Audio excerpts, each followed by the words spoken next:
Esta semana comenzaremos una nueva serie de devocionales basados en el libro de Ezequiel.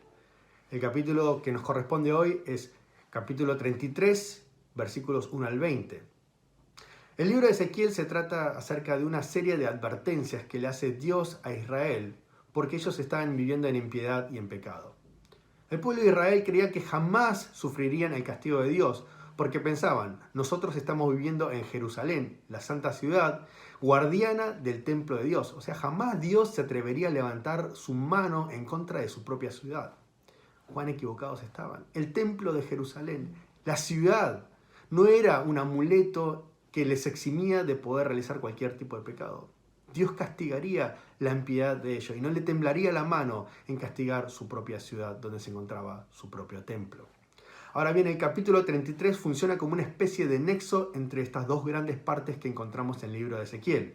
Los juicios que se encuentran en el capítulo 1 al 32 y la esperanza que encontramos luego en los capítulos 34 al 48.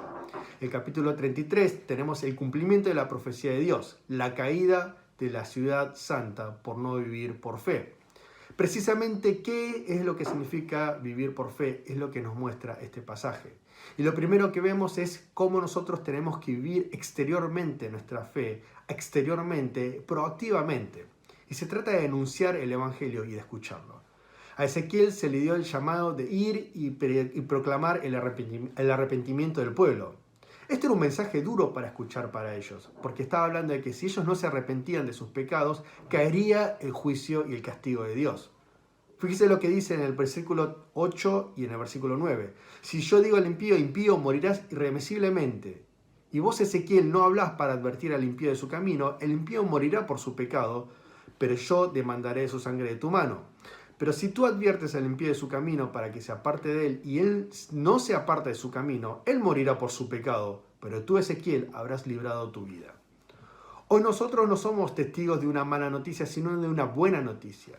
La buena noticia, el Evangelio de que Jesucristo murió por nuestros pecados, y no importa qué es lo que hayamos hecho nosotros, tenemos perdón si nosotros creemos en Él. Pero también esta buena noticia conlleva un mensaje duro, que si uno no cree, será perdido, se perderá eternamente. Por supuesto que este mensaje conlleva una gran responsabilidad. ¿Qué pasa? Nos preguntamos si yo predico mal y esa persona no se convierte por culpa mía, porque yo no prediqué apropiadamente el mensaje que me dio el Señor. Sin embargo, según lo que vemos en este pasaje, la responsabilidad no es nuestra. El Señor nos llama a nosotros a ser fieles, a predicar su palabra, a ser testigos. Pero el dar fruto no nos corresponde a nosotros, sino que depende de nuestro Señor. Nosotros somos llamados a cumplir este mandamiento de ir y proclamar y vivir exteriormente, externamente nuestra fe. Lo segundo que vemos es el llamado a revisar no solamente nuestra vida proactiva, sino nuestro corazón, nuestra vida. En este pasaje vemos que algunos estaban obrando bien hasta que de repente comienzan a obrar mal, se pierden en sus pecados. No obstante, hay otras personas que estaban en mal camino y por escuchar el mensaje de Ezequiel, se vuelven de sus pecados, se arrepienten y siguen al Dios vivo y obedecen.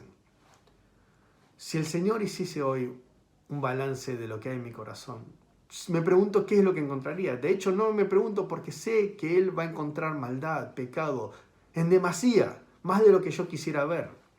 Porque según lo que dice Romanos, todos nosotros, todos somos culpables. No es justo ni aún uno, dice Romanos 3, versículo 10. Cada uno de nosotros estamos llenos de pecados. Cada uno de nosotros no somos capaces de salvarnos. No tenemos los méritos para llegar a la salvación por culpa de nuestra pecaminosidad. Por eso, qué bueno que Jesucristo ha tomado esa cruz por nosotros. Para limpiarnos de toda maldad, de todo lo que nosotros hicimos mal.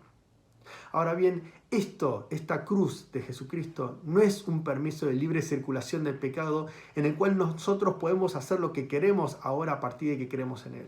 No, nosotros fuimos llamados a vivir una vida santa.